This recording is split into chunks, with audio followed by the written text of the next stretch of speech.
بسم اللہ الرحمن الرحیم۔ السلام علیکم ورحمۃ اللہ وبرکاتہ۔ بصیرت ٹی وی کے پلیٹ فارم سے حافظ مدثر فاروق حاضر خدمت ہے۔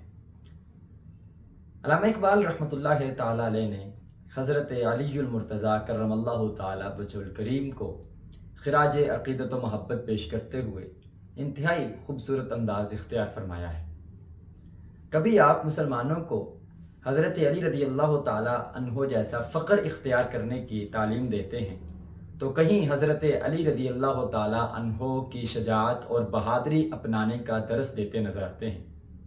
اقبال فرماتے ہیں، دارا و سکندر سے وہ مرد فقیر اولا ہو جس کی فقیری میں بوئے اسد اللہ۔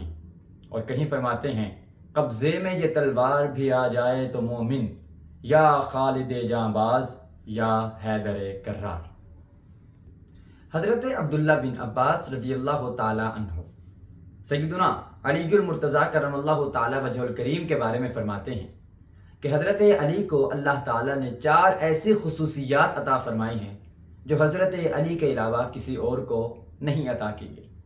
پہلی خصوصیت کیا ہے؟ فرماتے ہیں، ہوا اول عربی و عجمی صلی مع رسول اللہ صلی اللہ علیہ وآلہ وسلم۔ اہل عرب اور اہل عجم میں سب سے پہلے جس کو رسول اکرم صلی اللہ علیہ وآلہ وسلم کی معیت میں نماز ادا کرنے کا شرف حاصل ہے، وہ حضرت علی رضی اللہ تعالی عنہ کی ذات گرامی ہے۔ دوسری خصوصیت بیان کرتے ہوئے حضرت ابن عباس فرماتے ہیں، وَهُوَ الَّذِي كَانَ لِوَاؤُهُ مَعَهُ فِي كُلِّ حَسْفٍ۔ حضرت علی وہ شخصیت ہیں کہ ہر جنگ میں رسول اکرم صلی اللہ علیہ وآلہ وسلم انہیں اپنا علم عطا فرماتے تھے، اپنا جھنڈا عطا فرماتے تھے۔ اور تیسری خصوصیت یہ بھی ہے، وَهُوَ الَّذِي صَبَرَ مَعَهُ يَوْمَ فَرَّ عَنْهُ غَيْرُهُ، کہ حضرت علی وہ شخصیت ہیں کہ آپ کا شمار ان لوگوں میں ہوتا ہے کہ جب مشکل سے مشکل حالات میں سب حضور کے ارد گرد موجود نہ تھے، کوئی بھی آپ کے پاس نہ تھا، اس وقت بھی حضرت علی نبی اکرم صلی اللہ علیہ وآلہ وسلم کے شانہ بشانہ موجود تھے۔ اور چوتھی خصوصیت بیان کرتے ہوئے لکھتے ہیں، اور یہ ایسا شرف ہے جو فقط حضرت علی کو حاصل ہے، وَهُوَ الَّذِي غَسَّلَهُ وَأَدْخَلَهُ فِي قَبْرِهِ، کہ حضرت علی کو یہ مقام بھی حاصل ہے کہ جنہوں نے رسول اکرم صلی اللہ علیہ وآلہ وسلم کو غسل دیا اور غسل دینے کے بعد حضور کو قبر میں داخل کرنے کا شرف بھی حضرت علی کو حاصل ہے۔ عزیزان من، حضرت علی کرم اللہ تعالی وجہ الکریم کی ایک خصوصیت تو یہ بھی ہے، ان کے علاوہ جو عبداللہ بن عباس نے الاستیعاب فی معرفت الاصحاب میں بیان کی، وہ خصوصیت یہ بھی ہے کہ جس قدر تعلیم و تربیت حضرت علی رضی اللہ تعالی عنہ کی حضور کے زیر سایہ ہوئی، اس قدر تربیت کسی اور صحابی کو نصیب نہیں ہوئی۔ کہ آپ ابتدا میں تھے، ابھی آپ بچپنے کی عمر میں تھے کہ حضور اپنی کفالت میں لے لیتے ہیں، اور پھر تا دم آخر نبی اکرم صلی اللہ علیہ وآلہ وسلم حضرت علی رضی اللہ تعالی عنہ کی تعلیم و تربیت کا یہ فریضہ انجام دیتے رہتے ہیں۔ حضرت علی کے بے شمار کمالات، ابتدا میں ہی لکھنا پڑھنا جان لیا تھا۔ یہی وجہ ہے کہ مکہ مکرمہ میں جو مسلمان ہوئے تھے، نئے لوگ، اور جو ہجرت کر رہے تھے، ان میں جو چند لکھنے پڑھنے والے افراد تھے، ان میں حضرت علی کا بھی شمار ہوتا تھا۔ اسی وجہ سے جب بھی کوئی تحریری کام ہوتا تو کاتبین وحی میں سے حضرت علی کو بھی شمار کیا جاتا ہے۔ صلح حدیبیہ کا معاہدہ لکھنے کے لیے جن کا انتخاب ہوا، وہ حضرت علی رضی اللہ تعالی عنہ کی ہی شخصیت تھی۔ یہ بتاتا ہے کہ حضرت علی کو علم، تعلیم اور تعلم سے اور لکھنے پڑھنے سے کس قدر محبت اور کس قدر آپ کے دل میں جذبہ تھا اور شوق تھا۔ حضرت علی رضی اللہ تعالی عنہ شجاعت اور بہادری کے لیے بھی مانے جاتے ہیں، ایک پہچان ہے، ایک تعارف ہے۔ جیسے ہی ہمارے سامنے حیدر کرار شیر خدا کے الفاظ آتے ہیں، فوراً ذہن حضرت علی کی جرت، بہادری اور شجاعت کی جانب جاتا ہے۔ جرت و بہادری کا ایک بہت اہم آپ کا واقعہ وہ بھی ہے جب ہجرت کے وقت رسول اکرم صلی اللہ علیہ وآلہ وسلم کے بستر پر آپ کو سونے کا شرف حاصل ہوا، جب حضور نے فرمایا تھا امانتیں واپس کر کے مدینہ منورہ آ جانا۔ اب حضرت علی امانتیں واپس کر کے 3-4 دن کے بعد عازم سفر ہوتے ہیں، مدینہ منورہ پہنچتے ہیں، مسجد قباء نامی بستی میں پہنچتے ہیں، تو حضور اکرم صلی اللہ علیہ وآلہ وسلم کو معلوم ہوا پیدل چلتے ہوئے سفر کر رہے تھے، جس کی وجہ سے پاؤں میں چھالے پڑ چکے تھے، پاؤں میں تکلیف تھی، چل نہیں سکتے تھے۔ میرے مصطفیٰ کریم صلی اللہ علیہ وآلہ وسلم تشریف لائے۔ طبیب روحانی و جسمانی نے اپنے لعاب دہن سے حضرت علی کے قدموں کو مس کیا اور ان کے قدموں پر اپنا لعاب دہن لگایا، عافیت کی دعا مانگی۔ روایات میں آتا ہے کہ شہادت کے وقت تک اس کے بعد حضرت علی کے پاؤں کو کبھی تکلیف نہیں ہوئی۔ یعنی یہ ایسا طبیب کی جانب سے علاج کیا گیا کہ صرف اسی وقت مرض سے شفا نہیں ہوئی، بلکہ تا زندگی، جب تک حیات رہے، تا حیات وہ اس مرض سے عافیت میں رہے۔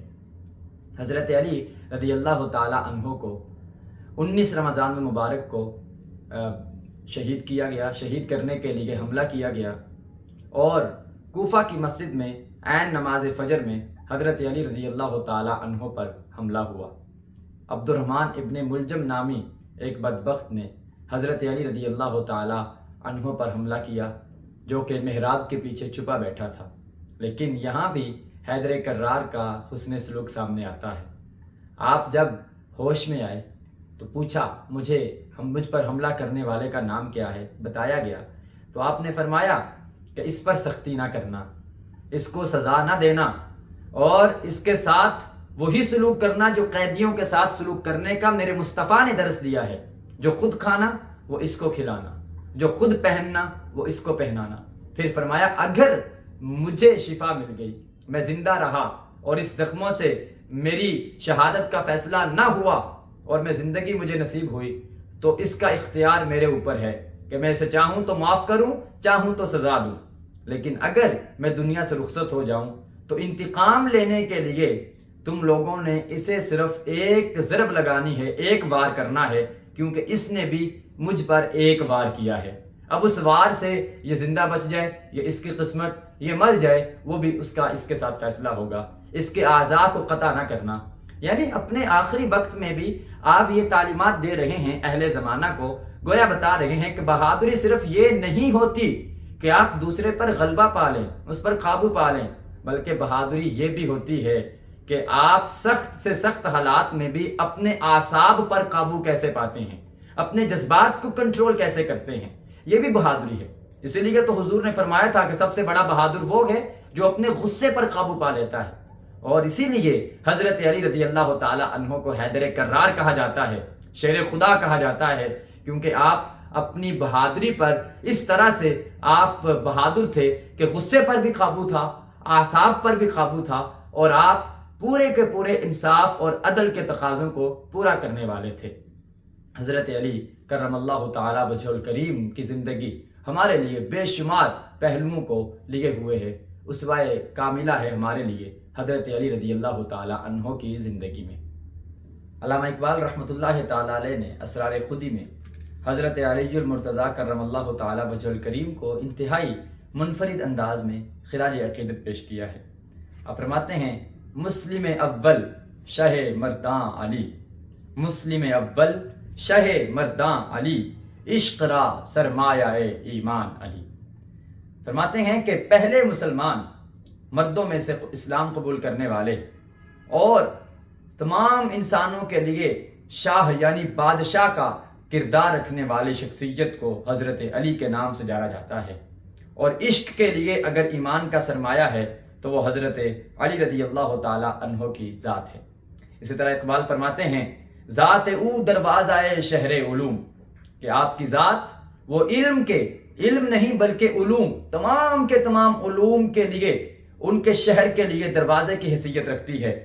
زیر فرمائش حجاز و چین و روم، اور آپ کے فرمان تلے حجاز کی سرزمین بھی آتی تھی، چین اور روم کی سرزمین بھی آپ کے فرمان تلے آتی تھی، جن تک آپ کا فرمان چلتا تھا۔ یہ حضرت علی کے ساتھ اقبال نے والہانہ عقیدت اور محبت کا اظہار کیا ہے۔ اقبال پھر لکھتے ہیں ہر کے در آفاق گردد بوتراب، کہ جو بھی آفاق میں بوتراب ہو جاتا ہے، یعنی اپنی مٹی کو فتح کر لیتا ہے، یعنی وہ اپنے اوپر فقر کو اپنے اوپر غالب کر لیتا ہے۔ پھر کہتے ہیں باز گرداند ز مغرب آفتاب، اللہ تعالیٰ اسے یہ طاقت عطا فرما دیتا ہے کہ وہ مغرب سے ڈوبے ہوئے سورج کو پھر واپس پلٹا دے، اس میں وہ تاریخی واقعے کی طرف اشارہ فرما رہے ہیں جب نماز عصر قضا ہونے پر سورج آفتاب کو واپس پلٹانے والی کیفیت ہوئی تھی۔ اور پھر اقبال فرماتے ہیں شیر حق این را تسخیر کرد این گلے تاریک را اکسیر کرد، کہ شیر خدا حضرت علی نے اپنے وجود کی مٹی کو تسخیر کر لیا اور اپنی مٹی کو روشن کر لیا اور اپنے وجود کو روشن کر لیا۔ یہ حضرت علی رضی اللہ تعالی عنہ کے فضائل اور مناقب ہیں جو ہر ایک نے بیان کرنے کی سعادت حاصل کی ہے۔ ان کی زندگی میں ہمارے لیے رہنمائی اور کامل اسوہ کے پہلو موجود ہیں۔ آج ضرورت ہے کہ ان کی زندگی سے ان نوادرات کو اکٹھا کیا جائے اور ان پہ عمل پیرا ہونے کی کوشش کی جائے۔ اللہ کریم ہم سب کا حامی و ناصر ہو۔ والسلام۔